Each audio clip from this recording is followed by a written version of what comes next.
안녕하십니까, 박철입니다. 오늘은 제가 주제를 이걸로 좀 해볼까 해요. 전세 언제까지 폭등할까? 요즘에 답답해 미치겠고 짜증나는 이슈죠. 올 초까지는 저 정도 아니었는데 뭐 정책 좀 그러지 마라 문제 생긴다 했는데도 불구하고 강행하신 여러 가지 여파가 미쳐서 이게 이런 일이 일어나는 것 같아요. 그래서 지금 따져볼 거는 밑에는 뭐 매매를 밀어 올리는 이유라고 썼는데 그것도 좀 따져볼 건데 진짜 오늘 말 그대로 이거 도대체 언제까지 이 임대 시장이 짜증나는 개지랄일 거냐 이걸 따져봐야 되는 것 같아요. 왜냐하면 젊은 사람들 다 쫓겨나고 있으니까 그걸 좀 따져봐야 돼요. 따져보고요. 그래서 하나씩 가보는 시장을 가져보겠습니다. 자, 먼저 보면 우선 매매 시장, 전세 시장, 월세 시장을 잠깐 보면 저희가 상황이 좀 저러해요. 무슨 말이냐? 이게 보세요. 좀 제가 표시 한번 볼까요? 이게 매매거리 건수가 더 많거든요, 전세보다. 이거 말이 안 되는 시장이에요. 무슨 말인지 아시겠죠? 아니 어떻게 된 게 매매가 더 많아요. 임대가 더 저는 훨 많아야 되지. 이거는 되게 기형적인 거예요. 집이 없어서 다 정책이 있는 거죠. 그대로 갈 집이 없는 거거든요. 그 다음에 죄송한데 전세 누적 상승률 어때 보여요? 숫자 2.86 안 오죠. 그냥 여러분 나가보세요. 특히 물론 이건 서울 중심이에요. 서울 중심인데 나가보시면 돼요. 나가보시면 갈 집이 없어요. 네이버 들어가도 어떤 데 뭐 100개 있어 200개 있어 표시되어 있죠. 자세히 보면 중복된 거고 한두 집 되게 심각해요. 그래서 쭉쭉 올라가죠. 그걸 감당 못하니까 어떻게 하죠? 월세가 역대 경신하죠. 월세 경신하는 건 더 다른 이유도 있죠. 예전에는 우리가 이런 거예요. 예전에는 전세, 예전도 아니에요. 그냥 올 초예요. 그냥 전세 보증보험이라는 제도를 만들어 놨잖아요. 전세 보증보험이 1억이다 그러면 그 1억 미만에서 이유 없어요. 빌라 같은 경우 특히 그 밑에서 가격이 이루어졌어요. 근데 지금은 집이 부족하니까 이건 기본이고, 같은 지역을 제가 2달 전에 가보고 또 올해 가보잖아요. 이번 달에 가보면 완전히 달라요. 보증보험료는 기본이고 거기 플러스 알파로 월세 10만원, 20만원, 30만원 이게 붙는 게 되게 많아졌어요. 그렇게 요구해도 들어올 수밖에 없다. 그래서 월세는 최고치를 계속 경신을 하겠죠. 정부가 규제를 할수록. 그래서 되게 심각한 상황이라고 말씀을 드리는 거예요. 좀 더 가볼까요? 이제 가보면 이제 구조적으로 좀 제가 표현을 해본 거예요. 요즘에 어떤 것들이 다 구조를 맡고 있는지. 근데 이제 이렇게 좀 말씀드릴게요. 여기 위에 없는 걸로 금리 하나를 얘기 드리면, 우리가 금리 갖고 얘기를 드리면 보통 금리 오른다, 오르잖아요. 지금 오르면 우리가 보통 이제 대출 많이 받은 사람 힘들 거야, 연끌한 사람 힘들 거야. 힘들죠 당연히. 근데 모든 이슈는 항상 똑같이 풀면 안 돼요. 그 시장 그 타이밍에 어느 게 더 중요한 이슈냐에 중심을 두고 거기에 맞춰서 풀어내요. 무슨 말이냐? 지금 우리가 부동산 시장이 이렇게 어려운 이유는, 전세가 폭등하는 이유, 월세 시장이 난리난 이유는 뭐냐? 공급 부족. 즉 그래서 공급에 맞춰서 모든 이슈에 중심을 두고 풀어줘야 돼요. 공급 중심에 두고. 즉 분명히 연끌 힘들겠죠. 그런데 현재 금리가 올라가면 뭘 또 막아요? 공급을 막아요. 즉 장기적 공급 이슈는 금리, 즉 사업비가 올라가서 힘들어질 거예요. 쉽게 말하면 공사비 폭등, 자 금융비용 증가, 문제 되죠. 즉 사업을 하려고 하는데 돈이 더 드니까 막는 원리예요. 요즘에 뭐 막는 거 여러 개 많죠. 이주 대부분 이제 우리가 공급의 서울 중심으로 얘기하면 도심 공급의 핵심은 정비사업, 재건축, 재개발. 그러려면 먼저 부시고 이주를 나가는데 이 이주별 대출도 지금 정부가 다 막고 있어요. 즉 못 나가죠. 1000가구가 있는데 100가구가 문제가 생겨서 칠게요. 100가구가 못 나가면 전체 사업비에 영향을 받아요. 왜? 이주비도 돈 빌려서 하는 거잖아요. 이자가 늘어나거든요. 이 사람들 이주가 늦어지면 공급의 속도는 또 늦어지죠. 정책도 어느 반복됐어요. 그래서 사실은 많은 것들이 착공률이 되게 늦어져서 사업이 못 가고 있어요. 왜? 이러저러한 중복 규제. 물론 지금 대대적으로 뭐 이 도정법 개정부터 도심복합 개발에 관한 지원에 관한 법률부터 특이하게 나오고 모든 걸 완화하려 해요. 뭐 서울 같은 거 모아타운도 이번에 완화를 또 하고 또 정부도 하려 하죠. 근데 그게 나와서도 또 문제가 될 거예요. 문제는 무슨 말이냐면 오늘 제가 할 얘기가 미리 좀 말씀드리면 지금처럼 공급을 막는 여러 규제의 중복도 문제지만 그걸 풀어서 정비사업의 특성상 이걸 가도 지금 임차로 사시는 분들, 즉 임대시장 오늘 말하는 이 이슈에 대해서는 암울하다. 좀 보여드릴게요. 그럼 우리 단정적으로 얘기해서 죄송한데 그 상황이 그렇거든요. 사실은 지난 5년간 뭐 이렇게 말씀드릴게요. 비아파트 시장의 문제가 뭐냐면 아파트에서 문제 생길 걸 받아줄 수 있는데 비아파트가 좀 많이 공급하면 근데 이게 비아파트 즉 다세대 빌라가 이제 서민들이 어떤 피난처 아니면 좀 피난처 표현은 좀 너무 심하지만 사실 재개발 활성화되고 이거 전에는 이게 좀 피난처 같은 개념이었거든요. 밀려가는. 그런데 거기에 공급이 줄어버리잖아요. 그러면 아파트를 아무리 눌러도 밑에서 받치고 있는 거예요. 그렇잖아요. 눌러도 받치고 있다니까 임대가. 이게 떨어지지 못해요. 근데 비아파트 공급이 우리가 뭐 여러 가지 이유가 있지만 특히 이제 지난 5년간은 전세 사기. 그 쓰레기 같은 새끼들 때문에 지금 어떻게 됐죠? 공급이 완전히 줄어버렸죠. 다 비호감이니까. 근데 그 사이에 임대가 폭등하니까 지으려고 이제는 땅값이 올랐죠. 그 사이에 또 공사비 올랐죠. 아 이거 서민주택이니까 싸게 지어야 되는데 싸게 지을 방법이 없어져 버린 상황. 뭐 지금 그런 거거든요 사실은. 그래서 공급자 입장 그리고 그래서 공급이 한 10분의 1 토막이 났죠. 심각해지는 상황이에요. 자, 이 상황에서 또 정부의 뭐 규제 같은 거예요.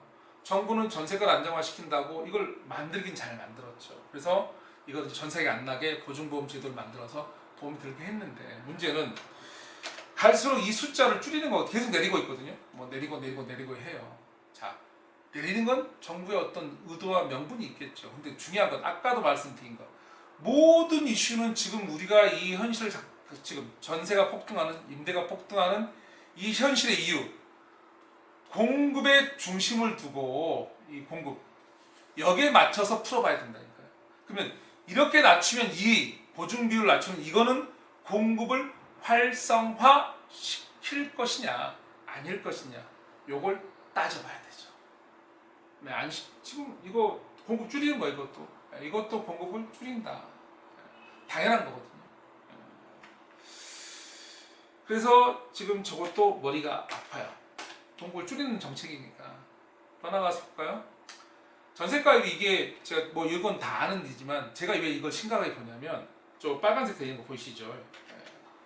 우리가 보통 이 지역에서 올라가서 퍼지는 건 어떻게 보면 당연한 흐름? 물이 위에서 아래로 흐르듯이. 근데 아까 제가 서민주택이 밑에가 공급 안 해서 이게 받쳐지면 아파트가 내려가지 못한다 그랬잖아요. 이게 이렇게 외곽에서부터 이게 빨간색이 나오잖아요. 이건 되게 심각한 거예요. 원래는 당연히 사업을 하다가 안 되면 내려가면서 다시 그 위에서 재기하는 거잖아요, 사람이. 그런 거잖아요. 우리가 내려갈 수 있잖아요. 외곽으로 갈 수 있는 거잖아요. 그렇다가 거기서 이제 우리가 뭐 열심히 다시 노력하고 쌓아서 올라오는 거잖아요. 근데 뭔가 피난처로 생각했던 뭔가 나가야 될 어떻게 보면 아래 계단이라고 생각했던 곳이 문제가 더 심각해지는 거예요. 그래서 이게 심각한 거예요. 매각이 힘들고 이 임대 지옥, 임대 굴레가 쉽게 해결될 이슈가 아니다라는 걸 보여주는 거고 대단히 심각하다는 걸 보여주는 거예요. 왜? 저 지역이 저래버리면 저 지역이 땅값이 올라버리잖아요. 물론 저 지역에 땅을 갖고 계시고 단독 갖고 계신 분한테 좀 송구한 소리지만 그러면 안 되거든요.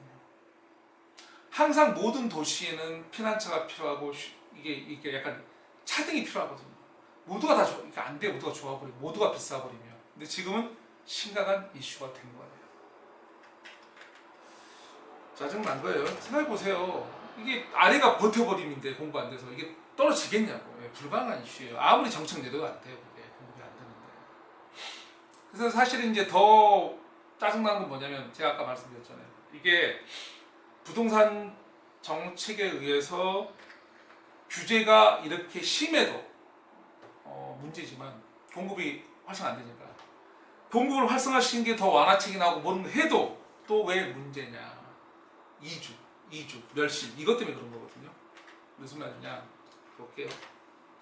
제가 그래서 심연의 위기라고 그랬거든요. 숨어 있는 거거든요. 멸실. 우리가 말하는 수많은 정비 사업들, 지금 잘 못 가고 있는 것들, 또는 새로 추진하는 것들, 다 뭐부터 시작하죠? 멸실. 부신다고요. 파비한다고요. 그럼 뭐 해야 되는지 아세요? 이주를 해야 돼. 이주하고 시작해야 돼요. 우리 빈집 있어요? 얼마 전에 정부에서 말하듯이 다주택자를 규제하면 매매할 물건들 많이 나오고 그건 공급이 아니에요. 어떤 분들 매매할 거 많이 나오면 그거 공급 아니야 이러는데 말도 안 되는 소리 하세요. 우리가 필요한 건 빈 공간, 새로운 주택, 이주할 부시고 있더니 새로운 공간이 필요해요. 그게 아예 없어요. 근데 우리는 부셔야 돼요. 되게 이율 배반적 얘기예요. 우리는 새로운 공급하기 위해서 새로운 택지집을 만들어서 새 집을 짓는 게 아니고요. 먼저 뭐 한다고요? 싸그리 부시고 시작합니다. 부셔야 돼요. 뭐부터 부셔야 돼요? 저가주택. 노후됐으니까 정비사업 하는 거잖아요. 노후됐으니까 임대가가 쌀 거 아니에요. 노후돼서 거기 임대 사는 사람들의 자산 능력은 약할 거 아니에요. 근데 여러분들은 정부에서 지금 대출 규제 보고 다 해놨죠. 근데 거기를 뭐 할 거라고요? 부셔! 할 거예요. 되게 머리 아프고 심각한데 그것부터 시작이에요. 그래서 문제가 심각해요. 멸실의 시대에서 마이너스 공격에서 표현하잖아요. 많아요. 좀 더 세부터 더 가볼까요? 이게요 숫자가 더 심각할 수 있다는 걸 보여드리는 게 뭐냐면 우리가 이제 아파트가 재건축할 때 이걸 활성화시킬 때하고 재개발 활성화는 좀 의미가 달라요. 왜냐면 아파트는 뭐 한 가구가 대부분이잖아요. 투자하고서. 근데 우리가 재개발적인 단독들, 뭐 엄청 고급 주택단지에 있으면 단독 하나에 한 가구 살겠지만 여러분 아시잖아요.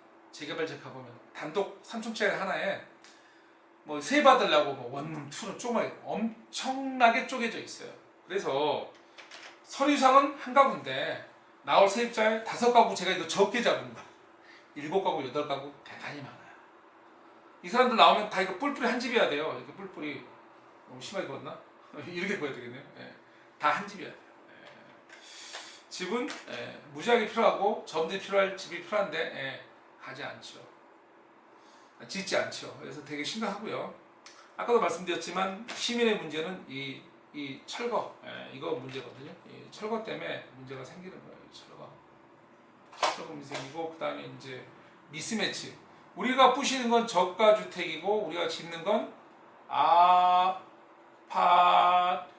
요즘에 드라마도 나왔던데 요거 짓잖아요. 그래서 문제는 여기에 살 수밖에 없고 여기에 자산 규모가 맞춰진 사람들은 앞으로 주택 공급이 서울에서 이루어진다 하더라도 그들을 위한 집은 있다? 없다. 지금처럼 임대를 사신 분들이 장기적으로 자산 방어 차원에서 주택 매입을 심각하게 고민해야 할 시기가 와본 적이 대한민국 역사에 있어 본 적이 없어요. 지금처럼 서울의 집이 부족한 숫자 대비해서 부족한 적이 있어 본 적이 없어요. 지금처럼 주택 공급 환경이 최악인 상황인 적도 한 번도 없어요. 되게 심각해요. 못하세요? 오늘 사실은 뭐 전세가 언제까지 오를 건데 핵심은 지금처럼 묶여 있어도 풀어도 전세 가격은 장기간 안정화 방법이 없어요. 방법이 있으면 다른 분들이 댓글 꼭 달아주세요. 어떻게 안정화할 건지. 정책으로 누른다. 제가 다시 얘기드려요. 어떤 이슈든 금리든 정책이든 뭐든 간에 우리의 지금의 이유는 공급에 의한 문제예요. 그래서 공급을 이걸 활성화할 수 있는 이슈냐 아니냐 이걸 꼭 따져봐야 돼요. 그게 아니다 그러면 어떤 것든 큰 의미는 없어요. 참 심각하죠. 심각하네요. 네, 심각해요. 자, 이건 뭐냐면 이제 또 다른 얘기예요. 그러면 뭐 번화 사업 잘 못 가는데 이런 말 재개발 잘 못 가는 이런 말 하는데 제가 자주 얘기해요.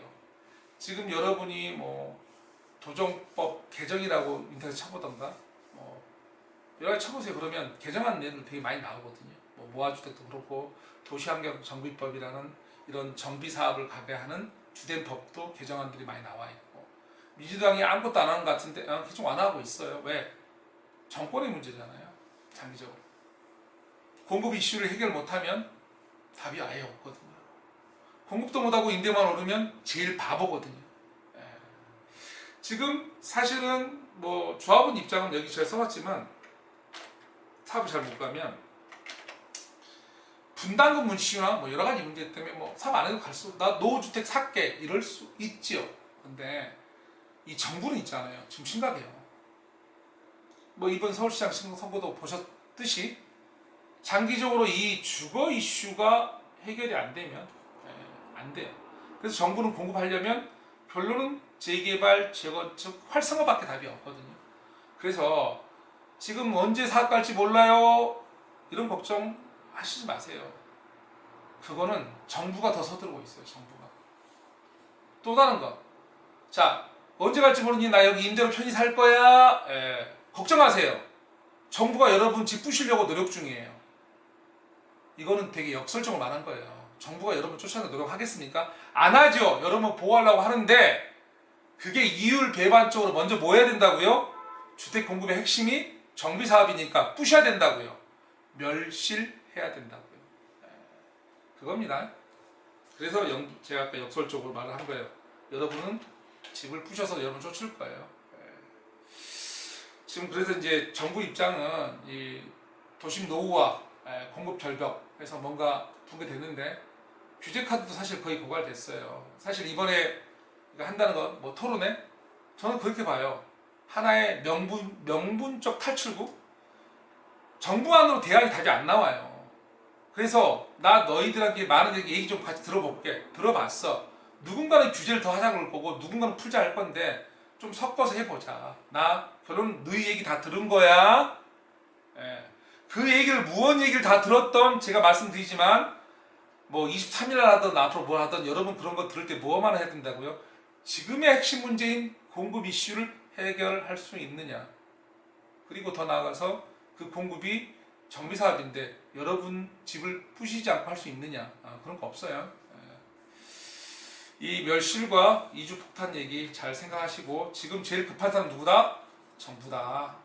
그러니까 방어적으로 어떤 매입을 실거주 생각하시면서 다운사이징해서 빌라를 사시는 분들은 그런 생각을 하시는 게 맞아요. 지금은 매일매일 달라요. 자, 그리고요. 그래서 이제 슬슬 마무리가 오늘 마무리해야죠. 자, 오늘 제가 아까 시작했죠. 전세 언제까지 오를 것 같냐고요? 언제 폭등할 멈출 것 같냐고요? 그런 질문이 중요한 게 아니고 오히려 반대예요. 어느 지역부터 어느 속도로 매매로 옮겨 붙을까? 이걸 따져보는 게 맞는 거예요. 그 질문에 대해서. 왜? 안 멈출 것 같아요. 몇 년 동안. 여러분 집을 부시기만 하는데. 제가 한 2달 전에 오랜만에 다시 유튜브 시작하면서 그때 제목이 그거였죠. 사라지는 집은 사라지는 집만 있고 짓지 않는다고. 그게 서울의 현실이에요. 언제까지? 향후 몇 년 동안? 상당한 기간 동안. 없어요. 이제 마무리 하시죠. 지금 서울의 상황은 질문을 전세 언제까지 폭등할까? 이게 않는 게 아니고 진짜 어디로 어떻게 옮겨 붙어서 나는 방어를 어떻게 해야 되나 이걸 생각해야 될 상황이에요. 규제를 계속해도 공급 없고요. 풀어도 임차인한테는 어떤 방향성이 안 나와요. 멸실하니까. 그래서 되게 안 좋은 상황이다. 정말 방어 차원에서 매입을 고려하셔야 할 타이밍이다. 전세는 자기장만 하지 말고 여러 지역, 주변 지역, 아니 좀 먼 지역까지 네이버를 조사하고 전화해 보셔도 돼요. 네이버에 나는 물건이 다 물건 아니에요. 여전히 상당수가 허구 물건 많아요. 제가 보기 조사해 보면 보면 저는 없는 것도 있어요. 그래서 실제로 뭐 며칠 사이에 사라질 수 있는데 실제로 조사를 좀 하셔야 돼요. 가서 보면 달라요. 서울 지역 아무나 찍어서 한 5군데 한번 가보세요. 놀러. 그리고 부동산 들려보세요. 임대를 물어볼 때 어떤 반응이 오는지 전혀 다릅니다. 오늘 이만큼 하고요. 다음 시간에 다른 걸 또 찾아뵙겠습니다. 감사합니다.